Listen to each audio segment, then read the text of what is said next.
The Reckoning of Diane Voss. In the quiet suburb of Willow Creek, where manicured lawns and picket fences hid simmering resentments, a single act of cruelty shattered the facade of civility. Diane Voss, the iron-fisted president of the Meadowview Homeowners Association, crossed a line no one could ignore. She poured industrial bleach on my 13-year-old daughter Lily's head, all because she disapproved of her planned hair color. What followed wasn't just a mother's rage, it was a reckoning that stripped Diane of her crown and exposed the rot beneath her reign. This is the story of what happens when a bully picks the wrong fight. Lily had been counting down to her first salon visit for weeks. At 13, she was a quiet girl, her confidence as delicate as a spring bud. She wanted a single streak of teal in her chestnut hair, just enough to feel bold, to claim a piece of herself in a world that often overlooked her. Every night, she'd show me a photo on her phone, her voice soft but eager. "Not too bright, Mom. Just soft teal." I'd nod, remembering my own teenage dreams, whispered in the dark. I booked the appointment at Willow Glow Salon, the HOA-run beauty hub where appearances were policed as fiercely as mailbox colors. That Saturday, Lily wore her favorite teal hoodie, a little frayed at the cuffs but perfect in her eyes. Her hands shook as we entered the salon, the air thick with hairspray and judgment. Glossy posters of flawless women lined the walls, and the stylists, all in crisp black uniforms, eyed us like we'd wandered into the wrong place. Lily sat in the chair, her reflection glowing with nervous hope. She didn't notice the sharp click of heels approaching, but I did. My stomach twisted. I should have grabbed her hand and left right then, but I didn't, and that was my mistake. Diane Voss didn't enter a room, she invaded it. Her perfume, a cloying mix of jasmine and arrogance, hit first. Her stilettos stabbed the marble floor with precision. At 55, she was all sharp angles, platinum hair slicked into a severe bob, a crimson dress hugging her frame like armor. Her voice cut through the salon's hum like a knife. "Well, isn't this bold? Teal hair in Meadowview? Really?" Lily flinched, her shoulders curling inward.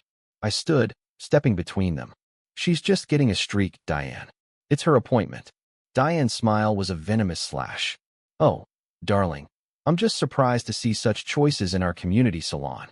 We have standards, you know." The stylist, a young woman named Tara with a silver stud in her nose, spoke up. "It's just a subtle teal streak. She's booked with me." Diane spun on her, eyes blazing. "This isn't a dive bar, Tara. Meadowview has an image to uphold.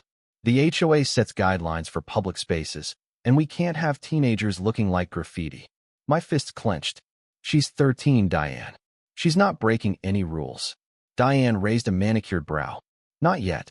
Lily sank lower in the chair, her dreams shrinking under Diane's gaze. I saw the glint in Diane's eyes. She wasn't done. Not by a long shot. Diane lingered, flipping through a magazine at the front desk, her eyes darting to Lily like a hawk. The salon pulsed with tension as Tara mixed the teal dye. Then Diane moved. She glided behind the counter, reached into a cabinet, and pulled out a jug of industrial bleach.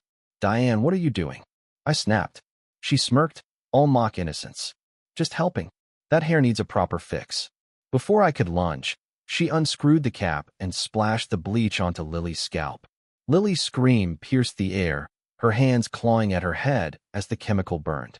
Her hair dissolved in clumps, and Diane stood there, smug. Someone had to correct this mess. The world went red. "You monster!"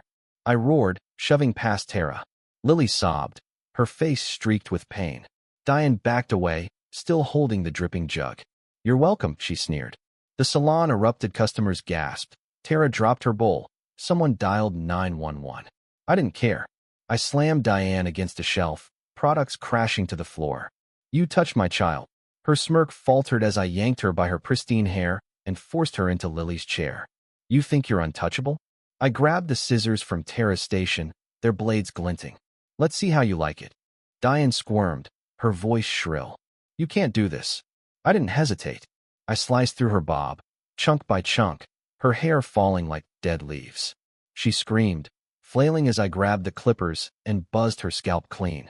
The room was silent, phones filming every second.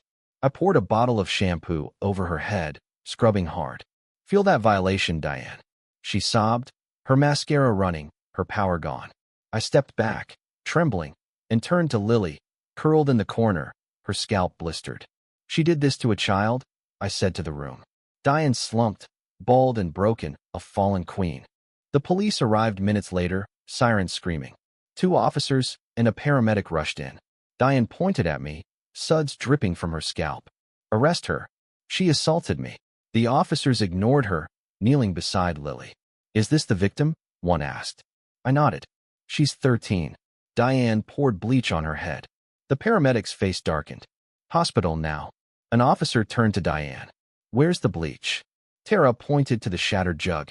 Another customer raised her phone. I recorded everything. Diane froze. "This is a misunderstanding," she stammered. "I'm the HOA president."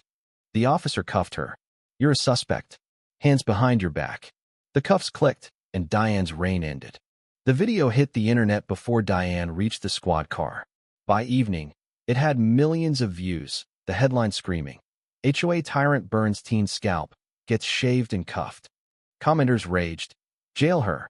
That mom's a hero." Meadowview's secrets spilled on Linny, a dad fined for his kid's skateboard, a widow shamed for her garden gnomes. I posted my own video, Lily asleep behind me, her head bandaged. Diane didn't just attack my daughter. She weaponized the HOA to control us all. This ends now. The HOA crumbled. For board members quit, and residents demanded reform. In court, Diane sat in an ill-fitting suit, her wig askew.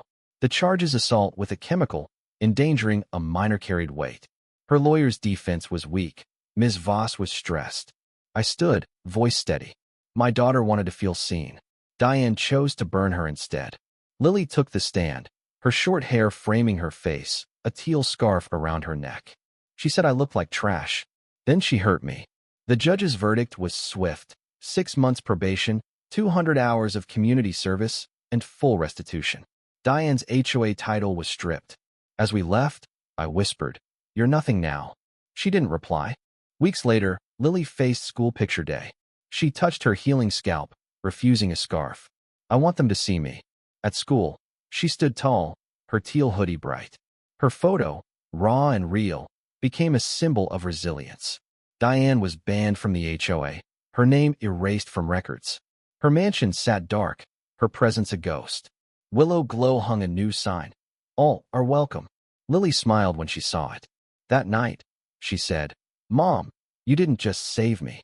You showed me how to fight." I held her close, the neighborhood quiet, free at last. This wasn't just about a streak of teal or a bottle of bleach.